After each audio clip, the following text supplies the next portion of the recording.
Komið þið sæl og velkomin í þennan annan upplýsingaþátt en fjögurra afleiðingar COVID-19 veirunar. Í þessum þætti förum við nokkuð víða.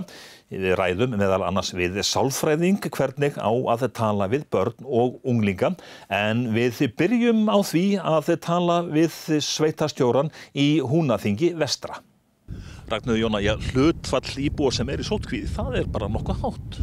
Já, það 20% íbúa Húnaþings vestra komin í sóttkví. Þetta starfsfólk þá grunnskólans og nemendur? Já, það allt starfsfólk grunnskólans og allir nemendur, auk þess voru komnir í sóttkví áður en að skólinn fór í sóttkví einhver 10 manns. Þetta gerðist allt saman í gær eða hvað? Já, þetta gerðist í gær. Bara einni svipan, þá breyttist lífið hjá okkur hérna. Hvaða ferlar fóru í gang þá hjá ykkur í sveitafélaginu? Við vorum náttúrulega farin að vinna eftir viðbragðsáætlun sveitafélagsins og við fórum bara yfir á næsta stig með það og við lokum öllum stofnunum okkar nema hér íþróttamiðstöðin sem stendur fyrir framann. Hún opin með miklum takmörkunum þó, með bæði fjöldatakmörkunum og öðrum takmörkunum, styttir opnunartíma og annað. Hver voru viðbrögð nemenda? Já, nemendur þeir náttúrulega fóru bara heim og nú þurfa þeir að fara að breyta sínum háttum og fara að læra á annan hátt. Nú fer öll kennsla fram fyrir yfir á netið og þau halda áfram í skólanum þó að þau séu sóttkví. Þannig að það svona reynt að halda skólastarfi úti eins eðlilegu og hægt Já, við bara núna að móta það hvernig það verður háttað. Það fer yfir á netið að einhverju leyti og starfsfólk skólans allt á fullu núna að endurskipuleggja skólastarfið með tilliti til þessar aðstæðna. En þegar þú horfir yfir þetta, hvernig sýnist þér þessi innviðir að þeir séu að fúnkera?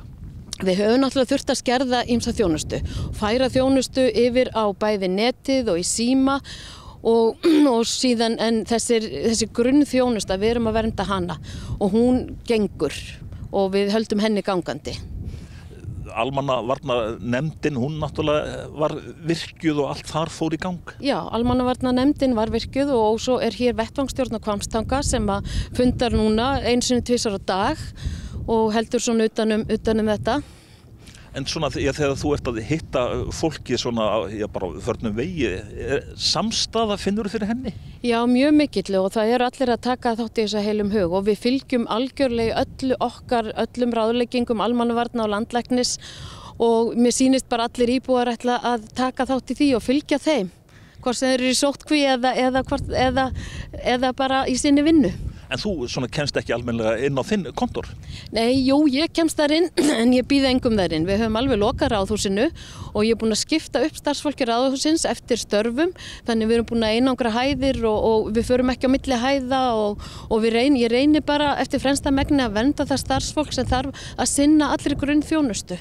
Og þetta gengur allt saman fumlaust? Þetta gerir það. Við vorum búin að undirbúa okkur vel, við vorum með góðar bæði viðbragðs- og aðgerðaráætlanir sem við fylgjum algjörlega, við vorum búin að undirbúa okkur mjög vel, þannig að þetta hefur gengið algjörlega fumlaust og það allir með okkur í þessu.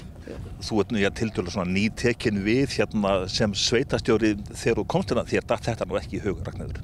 Nei, ég átti ekki von á þessu, alls ekki, hvorki þessu vonda veðri í desember né þessari veiru og kannski gaman frá því að segja að fyrir 2 árum þá var ég framkvæmdastjóri fullveldisafmælisins og þá vorum við að velta upp ýmsum þáttum hvernig við getum unnið með þessa atburði sem gerðist á fullveldisárinu, til dæmis spönskveikina og hvernig við getum fengið krakka í skólan til þess að velta þessum hlutum fyrir sér og hugmynd okkar að verkefni fyrir skóla var til dæmis að skoða hvað gerist ef svona veira kemur upp í dag og við veltum upp þessum hugmyndum. Við erum á eyju, getum við lokað fjórðungum eins og var gert í spönskuveikinni og svo stöndum við akkurat í þessum spörum í dag. Nú stend í þessum sporum að vera að vinna nákvæmlega sömu hluti og við vorum að velta upp og koma upp þá í spönskuveikinni. Þannig að ég búin að færa 100 ár fram í tíman.